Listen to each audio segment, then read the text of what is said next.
प्रिय छात्रा सुप्रभातम। अहम Dinesh Kumar Jha modern English school Kunti Nagar Nawada इति नाम्नः विद्यालयस्य संस्कृतविषयस्य आचार्यः अस्मि। अहम अद्य सप्तमकक्षायाः कृते रुचिरा द्वितीयो भागस्य पंचमः पाठस्य पंडिता रमाबाई इति शीर्षकस्य बोधनं करिष्यामि। बच्चों, आज मैं आप लोगों को पाठ पंचम के शीर्षक पंडिता रमाबाई के बारे में बताने जा रहा हूँ। पंडिता रमाबाई स्त्रियों के प्रति गहन चिंतनीया थी। आप लोग ध्यान से सुनेंगे। स्त्री शिक्षा क्षेत्रे अग्रगण्या पंडिता रमाबाई 850 अष्टादशतमे ख्रीष्टाब्दे जन्म अलभत। स्त्री शिक्षा के क्षेत्र में अग्रगणी पंडिता रमाबाई का जन्म 1858 ईस्वी में हुआ।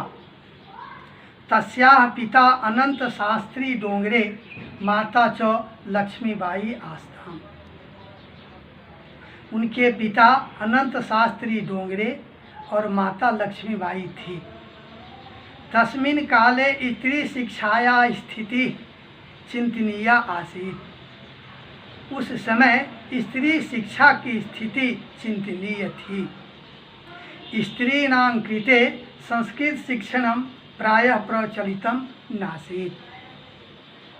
स्त्रियों के लिए संस्कृत का शिक्षण प्रायः प्रचलित नहीं था। किंतु डोंगरे रूढ़िबद्धां धारणां परित्यज्य स्वपत्नीं संस्कृतम् अध्यापयत्। किंतु डोंगरे रूढ़िबद्ध धारणा को त्याग कर अपनी पत्नी को संस्कृत का अध्यापन करवाया। एतदर्थं सह समाजस्य प्रतारणाम् अपि असहत। इसके लिए उन्होंने समाज की प्रताड़नाओं को भी सहा। अनंतरम रमा अपि स्वमातुः संस्कृत शिक्षां प्राप्तवती। इसके बाद रमा भी अपनी माँ से संस्कृत की शिक्षा को प्राप्त की। कालक्रमेण रमायाः पिता विपन्नः संजातः। समयानुसार यानी कालक्रम से रमा के पिता धीरे धीरे विपन्न हो गए। तस्याः पितरौ ज्येष्ठा भगिनी च दुर्भिक्ष पीड़िता दिवंगता। उनके माता पिता और बड़ी बहन अकाल से पीड़ित होकर स्वर्गवासी हो गए। तदंतरम रमा स्वज्येष्ठ भ्रात्रा सह पदभ्याम समग्रम भारतम अभ्रमत। उसके बाद रमा अपने बड़े भाई के साथ पैदल संपूर्ण भारत का भ्रमण किया। भ्रमण क्रमे सा कोलकाताम प्राप्त था। भ्रमण के क्रम में वे कोलकाता पहुंची। संस्कृत वैदुष्येन सह तत्र पंडिता सरस्वती चेति उपाधिभ्यां विभूषिता। संस्कृत विद्वानों के द्वारा वहाँ उन्हें पंडिता और सरस्वती ये दो उपाधियों से विभूषित किया गया। तत्रैव सा ब्रह्म समाजेन प्रभाविता वेदाध्ययनम् अकरोत्। वहीं वे ब्रह्म समाज से प्रभावित होकर वेदों का अध्ययन भी किए। पश्चात सा स्त्रीणां कृते वेदादीनां शास्त्राणां शिक्षायै आंदोलनं प्रारब्धवती। उसके बाद वह स्त्रियों के लिए वेद आदि शास्त्रों की शिक्षा के लिए आंदोलन प्रारंभ की। 80+ ख्रीष्टाब्दे सा विपिन बिहारी दासेन सह बांकीपुर न्यायालये विवाहम् अकरोत्। 1880 ईस्वी में उन्होंने विपिन बिहारी दास के साथ बांकीपुर न्यायालय में विवाह किया। सार्धैक वर्षात् अनंतरम तस्याः पति दिवंगतः। 1.5 वर्ष के बाद उनके पति भी दिवंगत हो गए। तदंतरम सा पुत्र्या मनोरमया सह जन्मभूमि महाराष्ट्रम प्रत्यागच्छत।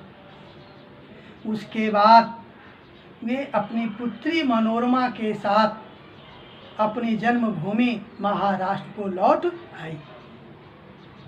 नारीणां सम्मानाय शिक्षायै च सा स्वकीयं जीवनम अर्पितवती। नारियों के सम्मान और शिक्षा के लिए उन्होंने अपने जीवन को अर्पित कर दिया। हंटर शिक्षा आयोगस्य समक्षम नारी शिक्षा विषये सा स्वमतं प्रस्तुतवती। हंटर शिक्षा आयोग के समक्ष नारी शिक्षा के विषय पर उन्होंने अपना मत प्रस्तुत की। सा उच्च शिक्षार्थम इंग्लैंड देशम गतवती। उच्च शिक्षा के लिए वे इंग्लैंड देश भी गई। तत्र ईसाई धर्मस्य स्त्री विषयकै उत्तम विचारे प्रभाविता जाता। वहाँ ईसाई धर्म के स्त्री विषयक उत्तम विचारों से वे प्रभावित हो गई।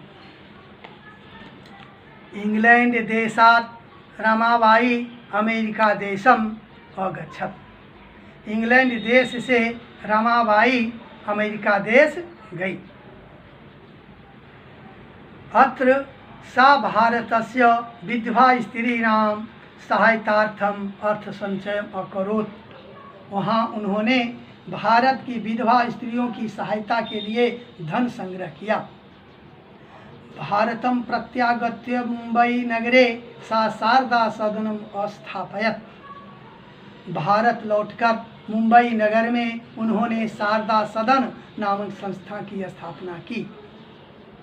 अस्मिन् आश्रमे निस्सहाया स्त्रियः निवसन्ति स्म।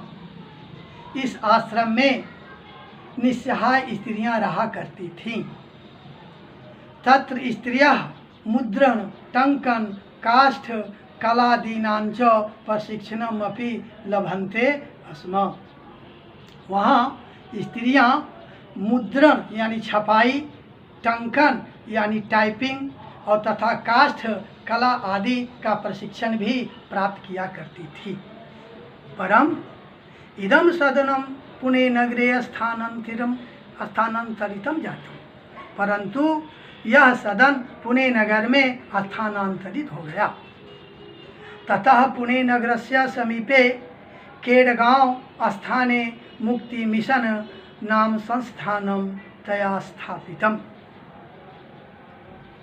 इसके बाद पुणे नगर के समीप में केडगांव नामक स्थान में मुक्ति मिशन नामक एक संस्था उनके द्वारा स्थापित की गई।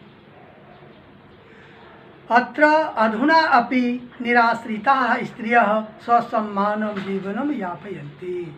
वहाँ आज भी निराश्रित स्त्रियां सम्मानपूर्वक अपना जीवन बिता रही हैं। 22+19 ख्रीष्टाब्दे रमाबाई महोदयायाः निधनम अभवत्। कहते हैं कि 1922 ईस्वी में रमाबाई महोदय का निधन हो गया। सा देश विदेशानां अनेकासु भाषासु निपुणा आसीत्।